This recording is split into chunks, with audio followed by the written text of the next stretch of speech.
Saudara-saudari dan anak-anak yang terkasih dalam Kristus, dari Novisiat SVD Kuburuteng Manggarai Flores NTT, saya Pastor Freddy Zahadin SVD menyampaikan ucapan selamat jumpa lagi lewat siraman rohani. Hari ini Kamis 21 Januari 2021. Injil hari ini diambil dari Markus bab 3 ayat 7 sampai 12. Kita diajak untuk senantiasa bersabar dan tekun menjalankan karya amal. Marilah kita berdoa memohon penerangan Roh Kudus. Dalam nama Bapa dan Putra dan Roh Kudus. Amin.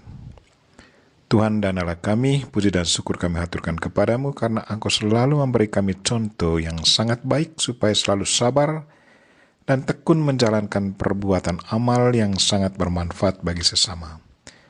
Kami mohon berilah kami kesabaran dan ketekunan agar kami tetap setia menjalankan tugas pelayanan-Mu dengan penuh tanggung jawab. Tuhan, utuslah Roh Kudus-Mu, terangilah pikiran dan hati kami, agar sabda-Mu yang akan kami dengar dapat kami pahami dengan baik, dan isi pesan-Mu dapat kami hayati dan amalkan dalam hidup harian kami. Doa ini kami sampaikan dengan perantaran Kristus Tuhan kami. Amin. Tuhan sertamu dan sertamu juga. Inilah Injil Yesus Kristus menurut Markus bab 3 ayat 7 sampai 12. Dimuliakanlah Tuhan. Sekali peristiwa Yesus dengan murid-muridnya menyingkir ke danau, dan banyak orang dari Galilea mengikutinya.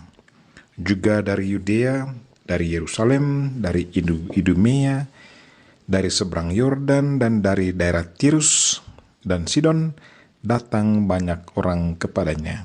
Sesudah mereka mendengar segala yang dilakukannya, Ia menyuruh murid-muridnya menyediakan sebuah perahu baginya, karena orang banyak itu, supaya mereka jangan sampai menghimpitnya.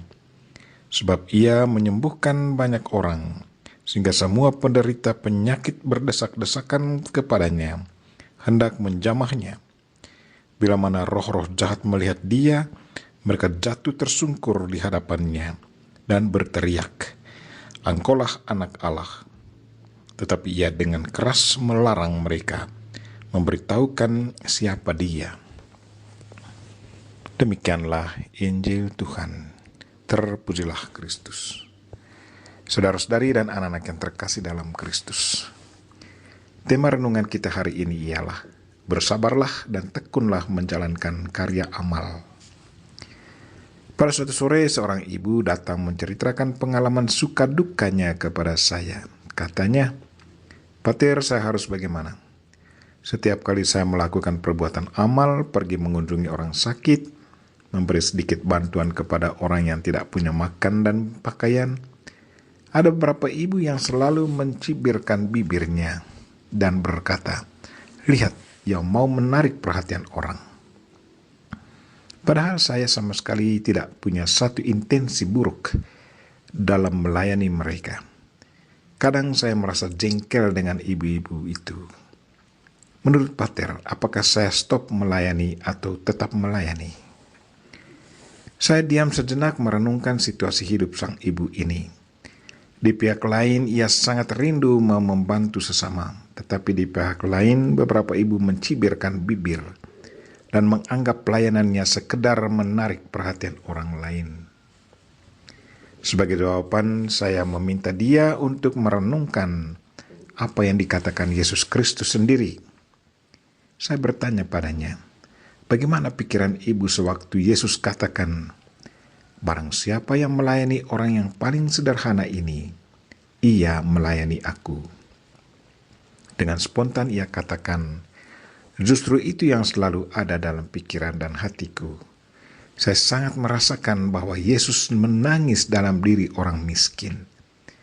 Tetapi komentar negatif dari beberapa ibu itu sungguh mengganggu pikiran dan perasaan saya. Kemudian saya menantang dia, mana yang lebih baik dan sangat bermanfaat dalam hidup? Melayani orang yang sangat membutuhkan bantuan kita, atau tidak melayani hanya karena merasa terganggu dengan komentar orang? Ibu menjawab, melayani orang lain. Kalau menurut ibu itu pikiran yang baik, apa rencana ibu mulai saat ini dan selanjutnya? Dengan polos ia berkatakan, mulai sekarang saya tidak mau peduli dengan komentar orang. Yang saya mau buat adalah melayani yang miskin. Saudara-saudari dan anak-anak yang terkasih dalam Kristus, apa yang dialami oleh ibu dalam cerita tadi sesungguhnya selalu hidup bersama kita dari zaman ke zaman. Hari ini kita dengar bahwa Yesus menyembuhkan banyak orang sehingga semua penderita penyakit berdesak-desakan kepadanya hendak menjamah dia. Ia mengusir roh jahat. Injil katakan, bila mana roh jahat melihat dia, mereka jatuh tersungkur di hadapannya. Sebagai pengikut Kristus, kita harus rajin-rajin berdoa agar kita selalu tekun dalam iman. Kita berdoa untuk mereka yang sakit.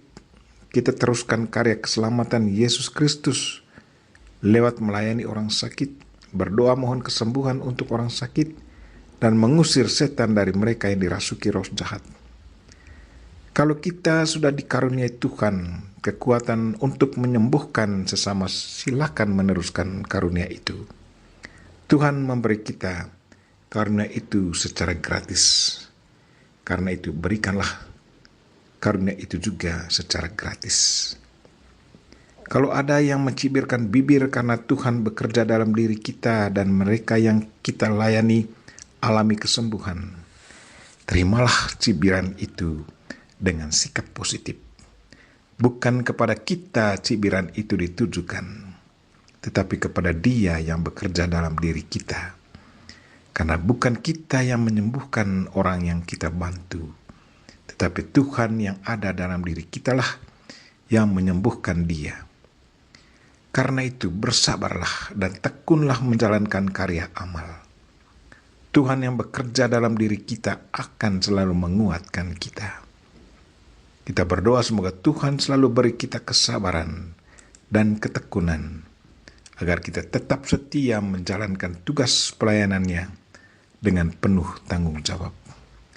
Kita memohon Bunda Maria untuk mendoakan kita. Amin. Marilah kita mohon berkat Tuhan. Tuhan sertamu dan sertamu juga. Semoga saudara sekalian dan mereka-mereka yang kita doakan pada hari ini dan segala aktivitas kita sepanjang hari ini diberkati oleh Allah yang Maha Kuasa, Bapa dan Putra dan Roh Kudus.